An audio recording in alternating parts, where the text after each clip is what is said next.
दोस्तों, आप सभी का एक बार फिर से आपके YouTube चैनल में स्वागत है। डिस्कवर आवर नॉलेज विद प्रभात वर्मा। तो आज जो स्टार्ट करने वाले हैं वो चैप्टर 1 है। उसका नाम है नॉन फॉर प्रॉफिट ऑर्गेनाइजेशन। ये क्लास 12 का चैप्टर 1 में अभी डाला गया है, लेकिन पहले ये जो not for profit organisation chapter है ये क्लास 11th का पार्ट हुआ करता था। क्लास 11th का लास्ट चैप्टर में हम लोग पढ़ते थे नॉन फॉर प्रॉफिट ऑर्गेनाइजेशन, लेकिन अब क्या हो गया है कि ये क्लास 12th का चैप्टर 1 में आ गया है। तो और पहले 12th का चैप्टर 1 में हम लोग पढ़ते थे पार्टनरशिप, जिसमें फंडामेंटल और पार्टनरशिप आता था। तो कोई बात नहीं, हम लोग एक बार फिर से शुरू से स्टार्ट करते हैं।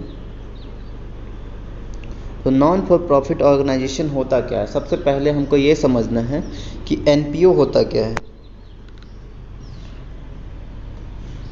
तो उससे पहले हम आपको ये बताना चाहते हैं कि इसका हेडिंग से आपको तो पता चल गया होगा कि नॉट फॉर प्रॉफिट ऑर्गेनाइजेशन क्या होता है, जो प्रॉफिट कमाने के लिए कार्य नहीं करता है। ठीक है, यानी इससे विपरीत अगर देखा जाए तो इसका अपोजिट क्या होता है कि ऐसा ऑर्गेनाइजेशन जो प्रॉफिट कमाने के लिए काम करता है। तो पहले हम उसको समझ लेते हैं कि हम लोग एक्चुअली कोई भी बिजनेस करते हैं तो हमारा मोटिव ये होता है कि प्रॉफिट कमाए, यानी लाभ कमाना फर्स्ट प्रायोरिटी होता है हम लोग का। कोई भी बिजनेस करे, एक राशन दुकान से लेके एक सब्जी वाला का भी एग्जांपल क्यों न ले, सब लाभ कमाना चाहते हैं। तो जो भी लाभ कमाना चाहते हैं वो क्या होता है, प्रॉफिट ऑर्गेनाइजेशन। ठीक है, या फिर वो जो भी बिजनेस कर रहे हैं उनका मोटिव रहता है प्रॉफिट अर्न करना। ठीक है, तो चलिए देखते हैं मीनिंग ऑफ एनपीओ। हम लोग उसको देखने से पहले कुछ पॉइंट्स को ध्यान में रखना है कि the primary objective of business organisation is to earn profit. कोई भी बिजनेस ऑर्गेनाइजेशन का प्राइमरी ऑब्जेक्टिव यही होता है कि प्रॉफिट अर्न करे। ठीक है, यानी लाभ कमाए। सिंपल सा बात है, आप खुद सोच के देखिए, अगर आप कोई भी बिजनेस करते हैं, अपना समय देते हैं, अपना पैसा लगाते हैं, इन्वेस्टमेंट करते हैं, तो फिर क्यों करते हैं? आप वहाँ से लाभ कमाना चाहते होंगे तभी ना करते हैं। Hence, all the business or commercial organization are called profit making organization। इसीलिए जितना भी बिजनेस ऑर्गेनाइजेशन है, ठीक है, चाहे तो कॉमर्शियल ऑर्गेनाइजेशन है, वो लोग को हम लोग प्रॉफिट मेकिंग ऑर्गेनाइजेशन कहते हैं। क्यों? क्योंकि वो बिजनेस कर रहा है तो प्रॉफिट कमाएगा। ठीक है, चलिए तो अब हम लोग आगे बढ़ते हैं। On the other hand there are some organisation, ठीक है, other hand there are some organisation और इंस्टीट्यूशंस और association which are called non trading organisation और नॉन फॉर प्रॉफिट ऑर्गेनाइजेशन। ठीक है, अभी आपने देखा कि ऐसा बिजनेस, ऐसा ऑर्गेनाइजेशन जो लाभ कमाने के लिए कार्य करता है, लेकिन ऐसा भी ऑर्गेनाइजेशन होता है जो लाभ कमाने के लिए नहीं करता है, जो आपके सामने यहाँ पर है, जिसको हम लोग बोलते हैं नॉन ट्रेडिंग ऑर्गेनाइजेशन। ठीक है, इसको लाभ कमाना मतलब नहीं होता है, इसको बस सर्विस प्रोवाइड करने से मतलब होता है। ठीक है, या तो पब्लिक को सर्विस देगा, या फिर अपने बेनिफिशियरी को सर्विस देगा, या फिर अपने मेंबर को सर्विस देगा।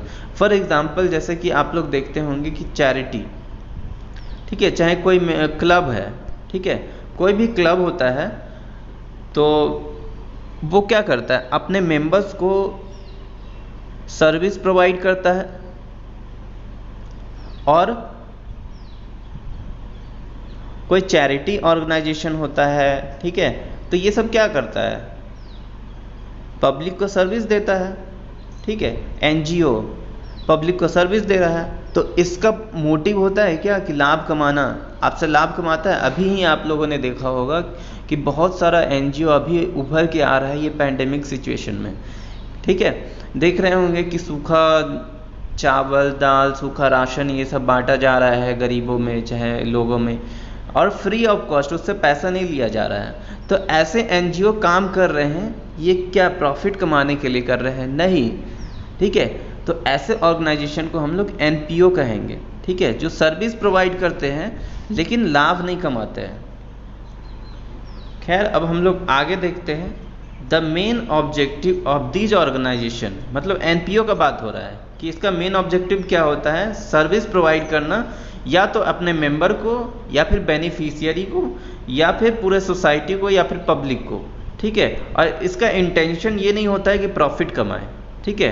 प्रॉफिट कमाना ऐसे ऑर्गेनाइजेशन का इंटेंशन नहीं होता है, समझ में आया, without any intention to seek profit. तो अब हम लोग आगे डेफिनेशन देख सकते हैं कि एनपीओ का डेफिनेशन क्या होता है, what is non for profit organisation. तो देखिए इसका डेफिनेशन आपके सामने है कि non for profit organisation refers to concern और institutions which render services to the members or society and work for the promotion of charity, religion, education, literature, art, culture, etc. without aiming profit। मतलब ये जो organisation होता है ये कार्य करता है, अपने मेंबर्स को सर्विस देता है, ठीक है, या फिर सोसाइटी को सर्विस प्रोवाइड करता है, या फिर ऐसा काम करता है जिससे इसका काम प्रमोट होता है, जैसे चैरिटी, ठीक है। चैरिटी में अगर कुछ लोग इंगेज हैं तो वो लोग ऐसा ही काम करेंगे ताकि चैरिटी और ज़्यादा प्रमोट हो, ठीक है, और ज़्यादा लोगों को सर्विस दे सके। और एजुकेशन, मान लीजिए कि फ्री ऑफ कॉस्ट एजुकेशन कोई अगर दे रहा है तो फिर वो भी क्या है, एनपीओ ही है।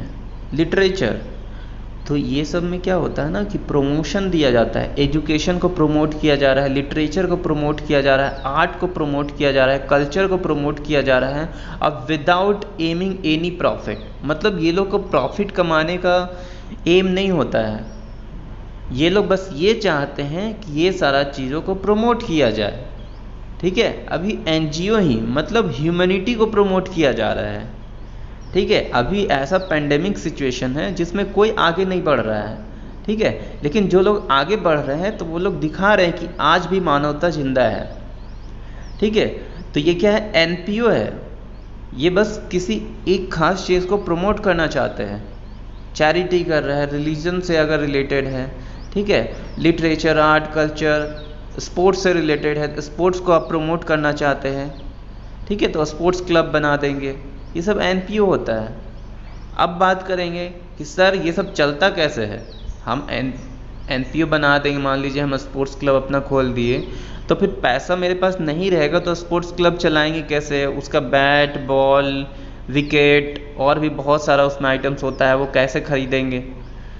तो इसके लिए फंड्स मिलता है, ठीक है, या तो सरकार आपको फंड देता है या फिर कोई दिग्गज नेता या फिर कोई पहुंचा हुआ सेलिब्रिटी ये सब डोनेशन देता है। आप लोगों ने सुना होगा कि आप किसी इवेंट में गए, वहाँ कोई सेलिब्रिटी आया था, देखा कि कुछ चैरिटी वाले लोग मिले हैं उनसे और रिक्वेस्ट किए कि सर हमें डोनेशन का ज़रूरत है, हम ये काम कर रहे हैं। तो वो सर क्या करते हैं, वो जो सेलिब्रिटी होता है, मान लीजिए सलमान खान सेलिब्रिटी है, वो तुरंत अपना चेक निकालेगा, चेक में साइन करके दे देगा कि 1 लाख का हम आपको चेक देते हैं, आप अपने चैरिटी में पैसा लगाइए।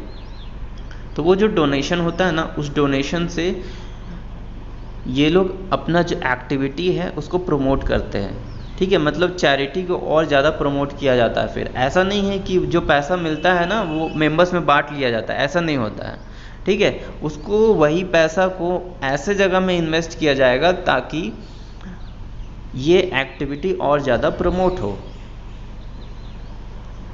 खैर अभी आपको उतना समझ में नहीं आएगा तो कोई बात नहीं, जितना समझ में आता है उतना ही अभी समझिए, धीरे धीरे सब समझ में आ जाएगा, क्योंकि प्रैक्टिकल जब चालू होता है ना तो ज़्यादा समझ में आता है।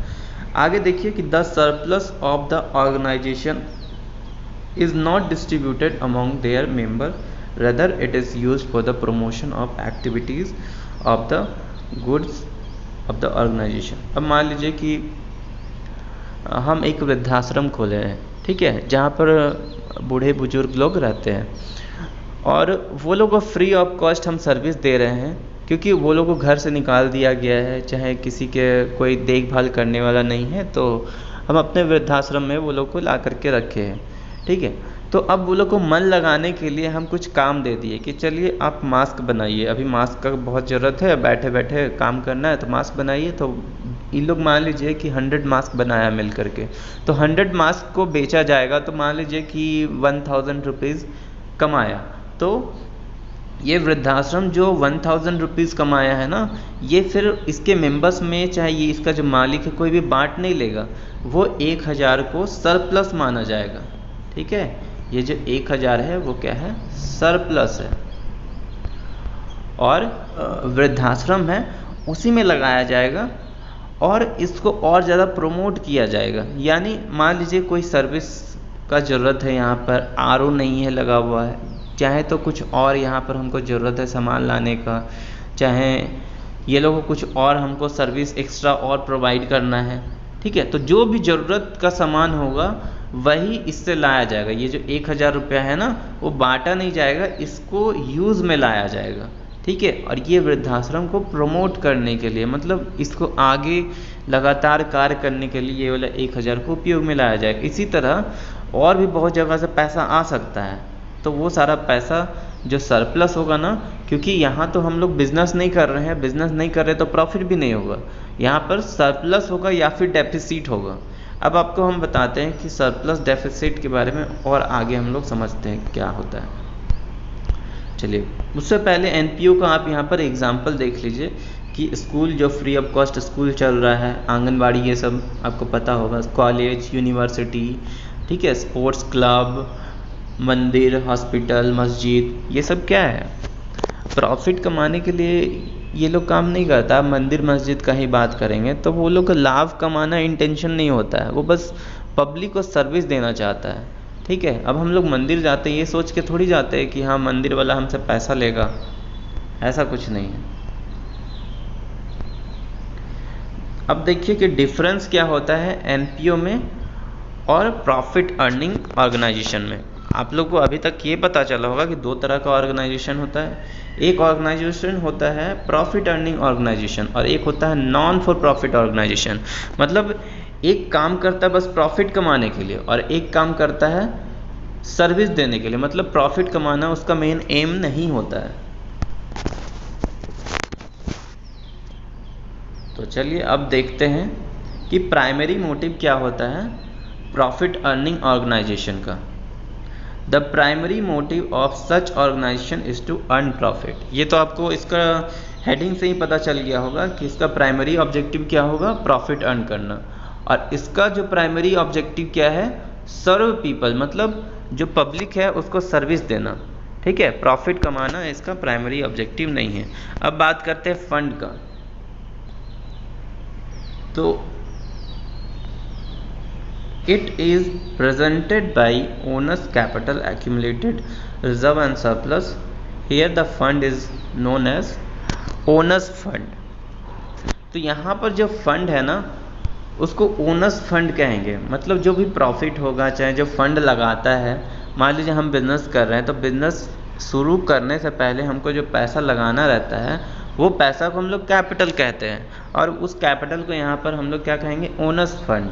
ठीक है, और यहाँ पर जो कैपिटल रहेगा उसको क्या कहेंगे,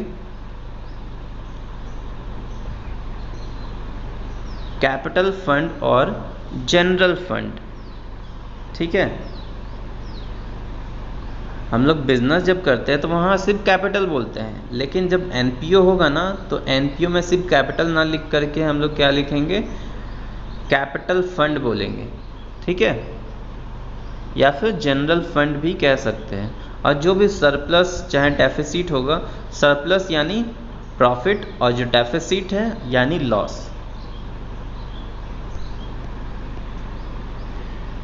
चलिए आगे बढ़ते हैं। Result, net result of activities. अब यहाँ पर ये लोग एक्टिविटी कर रहा है तो उसका नेट रिजल्ट क्या होता है। जैसे कि मेरा बिजनेस है जिसमें हम प्रॉफिट अर्न करने का मोटिव है मेरा। ठीक है, तो इसका रिजल्ट क्या होगा कि या तो प्रॉफिट होगा बिजनेस में या तो लॉस होगा। ठीक है, बिजनेस कर रहे हैं तो नेट प्रॉफिट या फिर नेट लॉस, और बिजनेस नहीं कर रहे हैं, हम सर्विस देना चाहते हैं पब्लिक को, तो वहाँ पर क्या होगा, या तो मेरे पास सरप्लस होगा या तो डेफिसिट होगा। ठीक है, ये सरप्लस डेफिसिट कैसे होगा, मान लीजिए कि हमको स्पोर्ट्स फंड में पैसा आया है 10,000, ठीक है। तो हम स्पोर्ट्स फंड जो पैसा आया है वो कोई स्पेसिफिक फंड है, तो वो पैसा को कहीं और खर्च नहीं कर सकते हैं, वो बस स्पोर्ट्स में ही लगाया जा सकता है, ठीक है। अभी आप आगे देखेंगे स्पेशल फंड्स जब पढ़ाएंगे तो उसमें बहुत सारा नाम का फंड आएगा जो बस स्पेशल एक ही जगह लगाया जा सकता है, जैसे मैच फंड हो गया, स्पोर्ट्स फंड हो गया, बिल्डिंग फंड हो गया। तो ये सारा फंड और कहीं नहीं लगाया जा सकता है। जैसे बिल्डिंग फंड, तो बिल्डिंग फंड का पैसा आपको बिल्डिंग में ही लगाना है और कहीं नहीं लगाना है। ऐसा नहीं कि आप वृद्धाश्रम चला रहे हैं तो वृद्धाश्रम में आपको राशन चावल दाल लाना है, वो सब के लिए आप खर्च कर दिए वो 10,000 को, ठीक है। तो बिल्डिंग फंड का पैसा आपको बिल्डिंग में ही लगाना रहता है। तो मान लीजिए कि मैच फंड के लिए आपको 10,000 मिला है, तो आप मैच ऑर्गेनाइज करवाएं। 8,000 आपको खर्चा लग गया मैच ऑर्गेनाइज करवाने में, और उसमें मान लीजिए और भी अदर तरह का खर्चा लगा आपको, तो मान लीजिए कि 5,000 और लग गया, तो 8,000 और 5,000 13,000 हो गया। आपको फंड कितना मिला था? 10,000, ठीक है। मान लीजिए कि उसमें आप कुछ टिकट भी बेच दिए, ठीक है। टिकट होता है ना, मैच वैच देखने जाते हैं तो टिकट कटवाना पड़ता है, तो मान लीजिए कि 2,000 का टिकट, तो हमको पैसा आ गया टिकट से, कितना आया? 2,000 टिकट से आया, और फंड मेरे पास पहले से था 10,000, मतलब टोटल 12,000 का मैच फंड मेरे पास हो गया, ठीक है। लेकिन हम खर्चा कितना किए हैं? 8,000 और 5,000, ठीक है। खर्चा कर दिए 8 और 5, 8 5 कितना होता है? 13,000। तो आपको यहाँ से पता चल रहा है ना कि 13,000 और ये 12,000, फंड तो था 12,000 और आप खर्च कर दिए 13,000, मतलब 1,000 आप एक्स्ट्रा खर्च कर चुके हैं। तो ये जो 1,000 होगा ना, ये डेफिसिट कहलाएगा, ठीक है, डेफिसिट। अब बात करते हैं सरप्लस का। सरप्लस तब होगा ना, जैसे हम अभी मास्क वाला एग्जांपल दिए थे कि मास्क आप बनाया और उसमें कुछ प्रॉफिट कमा लिए, तो यहाँ पर बिजनेस नहीं कर रहे इसलिए आप उसको प्रॉफिट नाम दे करके सरप्लस नाम देते हैं, ठीक है। तो आपको डेफिसिट और सरप्लस तो समझ में आ गया होगा। तो अब हम लोग आगे बढ़ सकते हैं। तो अब देखते हैं फाइनेंशियल स्टेटमेंट, मतलब जो बिजनेस करते हैं वो लोग को फाइनेंशियल स्टेटमेंट में क्या बनाना रहता है, मतलब कौन कौन सा खाता बनाना रहता है, और जो एनपीओ होता है वो लोग को कौन कौन सा खाता बनाना ज़रूरी रहता है। तो देखिए, आप लोग अभी पढ़ के आए होंगे क्लास 11th में कि फाइनेंशियल अकाउंट, जब फाइनल अकाउंट पढ़ रहे थे, फाइनेंशियल स्टेटमेंट पढ़ रहे थे, तो उसमें 3 चीज़ मेन था, trading account, profit and loss account और बैलेंस शीट, ठीक है। तो बिजनेस कर रहे हैं तो आपको ये 3 खाता बनाना पड़ेगा। लेकिन अगर आपका एनपीओ है तो आपको ये 3 खाता बनाना है, receipt and payment account, income and expenditure account और बैलेंस शीट, ठीक है।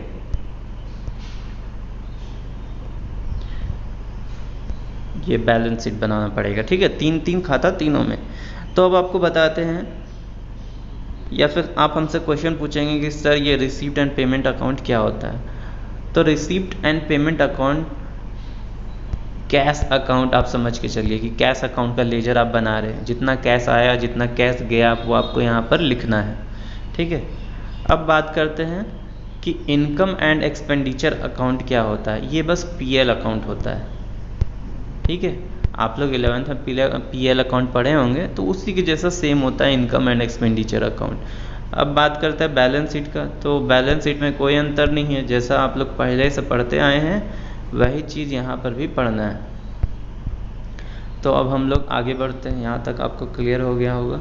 एनपीओ का डेफिनेशन भी देख लिए। अब देखते हैं अकाउंटिंग रिकॉर्ड्स। तो एनपीओ का अकाउंटिंग रिकॉर्ड्स, अब देखिए ये जो हैंड रिटेन नोट्स है ये मेरा खुद का नहीं लिखा हुआ है, एक स्टूडेंट का ही है जो मेरे से पिछले साल ही पढ़ा था। तो कहीं कहीं स्पेलिंग का मिस्टेक्स हो सकता है, तो वो आप सुधार लीजिएगा, ठीक है।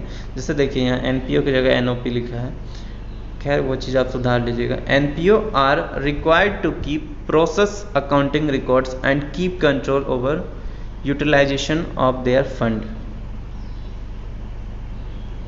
तो जो एनपीओ होता है ना, वो लोग को भी प्रॉपर अकाउंटिंग रिकॉर्ड्स मेंटेन करना रहता है, और जो फंड है उसको कहाँ कहाँ यूटिलाइज कर रहा है वो आपको दिखाना पड़ेगा अगर आपका एनपीओ है तो। आगे दे maintain their accounts on double entry system, तो जैसा बिजनेस में होता था वैसा एनपीओ में भी होता है, डबल एंट्री सिस्टम पर काम करेगा। The objective of non trading institution is not to own profit, ये तो आपको पता ही होगा कि जो नॉन ट्रेडिंग इंस्टीट्यूशन है वो लोग प्रॉफिट कमाने का काम नहीं करता है। That of the trading concern they keep accounts on cash system instead of mercantile system, तो ये लोग जो बैंक अपना खाता बनाता है ना वो कैश सिस्टम पर बनाता है एनपीओ, ठीक है, ना कि मर्केंटाइल सिस्टम। मर्केंटाइल सिस्टम क्या होता है, आप लोग को याद होगा कि जब बिजनेस आप करते हैं, अभी से पहले 11th में आप लोग पीएल अकाउंट बनाते थे, तो पीएल अकाउंट में आप वो हर एक ट्रांजेक्शन लिख देते थे जो इस साल का रिलेटेड होता था, भले ही वो आउटस्टैंडिंग क्यों ना हो, ठीक है, मतलब वो पैसा अभी तक मिला भी नहीं है तब भी उसको लिख देते थे, चाहे एडवांस में मिला है तो वो भी लिख देते थे। लेकिन यहाँ पर कैश सिस्टम चलता है, कैश सिस्टम चलता है क्यों, तो कैश सिस्टम कहने का मेरा क्या मतलब है, मतलब जो पैसा आया जो गया बस खाली उसी को रिकॉर्ड करना है और कुछ मतलब नहीं है। अगर वो आउटस्टैंडिंग है, जैसे कि फॉर एग्जांपल हम क्लब चला रहे हैं और क्लब में जो भी मेंबर्स आता है नया मेंबर, उसको मेंबरशिप सब्सक्रिप्शन लेना पड़ता है। जैसे आप लोग नेटफ्लिक्स का चाहे अमेज़ॉन ये सब का सब्सक्रिप्शन लेते हैं ना, कि 1 महीना तक अगर आप यूज़ करना चाहते हैं तो 200 रुपये आप पहले सब्सक्रिप्शन दीजिए, उसके बाद आप सर्विस ले सकते हैं। उसी तरह कोई भी स्पोर्ट्स क्लब अगर आप ज्वाइन करते हैं तो वहाँ मेंबरशिप सब्सक्रिप्शन देना पड़ता है। जैसा जिम होता है ना, जिम अगर आप ज्वाइन करते हैं तो आपको मेंबरशिप सब्सक्रिप्शन देना पड़ता है, चाहे तो ईयरली जो होता है वो सब्सक्रिप्शन देना पड़ता है। तो जो सब्सक्रिप्शन आया बस वही लिखना है, ऐसा नहीं कि 10 मेंबर में 5 लोग सब्सक्रिप्शन दिया 5 लोग नहीं दिया तो 10 का लिख देंगे, ऐसा नहीं, 5 लोग ही दिया है तो 5 ही लोग का यहाँ पर लिखना है, बाकी का सब्सक्रिप्शन नहीं लिखना है, क्योंकि यहाँ कैश सिस्टम पर चल रहा है, ठीक है। अकाउंटिंग जब कैश सिस्टम पर चलेगा तो बाकी और भी कुछ रिकॉर्ड नहीं करना है। Under this system cash book is most important book of accounting records, और यहाँ पर कैश बुक ज़्यादा इम्पॉर्टेंट होता है, मोस्ट इम्पॉर्टेंट होता है, ठीक है, अकाउंटिंग रिकॉर्ड के लिए। Some of the institution and professionals persons keep the following books according to their requirement. कुछ प्रोफेशनल चाहे कुछ इंस्टीट्यूशन जो होता है ये कुछ खाता बनाता है, जैसे कि कैश बुक, ठीक है।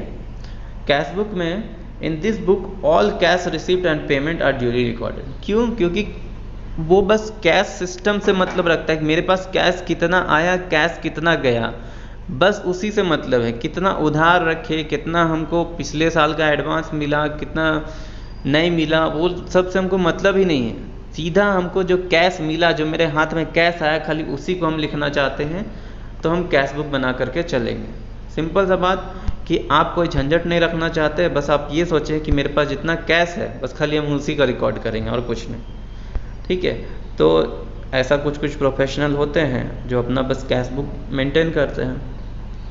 चलिए, मेमोरेंडम और वेस्ट बुक क्या होता है। In the book all the transaction of credit nature are recorded, मतलब कैश बुक आप बनाए तो जितना भी कैश से रिलेटेड ट्रांजेक्शन था उसमें लिख दिए, बाकी उधार बाकी वाला आप कहाँ पर रिकॉर्ड करेंगे, मेमोरेंडम और वेस्ट बुक में रिकॉर्ड कर देंगे, ठीक है।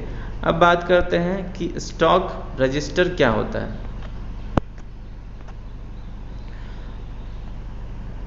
In this register, records of all fixed asset and consumable item are maintained, ठीक है। मतलब स्टॉक रजिस्टर में हम लोग फिक्स्ड एसेट का रिकॉर्ड करते हैं और कंज्यूमेबल आइटम का ट्रांजैक्शन रिकॉर्ड करते हैं। आगे देखिए, सैलरीज एंड वेजेस रजिस्टर क्या होता है। मतलब अगर आप एम्प्लॉय रखे हैं, स्टाफ रखे हैं, चाहे कोई किसी से काम करवा रहे कोई वर्कमैन से, तो उसको वेजेस देना पड़ेगा, एम्प्लॉय रखे सैलरी देना पड़ेगा, तो ये सब कहाँ पर आप रिकॉर्ड करेंगे। इसके लिए एक अलग खाता आपको बनाना है, सैलरी एंड वेजेस रजिस्टर एक मेंटेन करना है, जिसमें आपको ये सब चीज़ लिखना पड़ेगा। This register contain the records of salary of staff employed by the organisation and wages paid to the workman. समझ में आया, मतलब सैलरी और वेजेस आपको कहाँ लिखना है, ये अलग रजिस्टर मेंटेन करके इसमें लिखना है। तो चलिए अब हम लोग आगे देखते हैं। कि मेंबर्स रजिस्टर क्या होता है। मेंबर्स रजिस्टर में जो सब्सक्रिप्शन आता है मेंबर से, जैसे अभी हम आपको एग्जांपल दिए थे जिम का, कि आप जिम ज्वाइन करते हैं तो वहाँ आपको सब्सक्रिप्शन देना पड़ता है, तो ये सब्सक्रिप्शन को वो कहाँ पर लिखेगा, मेंबर्स रजिस्टर में लिखेगा। ठीक है, this register contains full details of member of the organisation, subscription receive from them, outstanding subscription and that of advance subscription. मतलब मान लीजिए उधार है, सब्सक्रिप्शन अभी तक नहीं मिला, चाहे सब्सक्रिप्शन एडवांस में मिल गया, चाहे तो कौन सा मेंबर है, उसका क्या डिटेल है, फुल डिटेल, उसका नाम, पता, मोबाइल नंबर, सब यहाँ पर मेंटेन किया जाता है मेंबर्स रजिस्टर में। ठीक है, अदर रजिस्टर भी मेंटेन करते हैं, such as subscription register, donors book and fee collection register. ठीक है, ये सब भी अलग तरह का रजिस्टर होता है, ये मेंटेन किया जाता है। तो आज का वीडियो यहीं पर समाप्त करते हैं। Thank you for watching.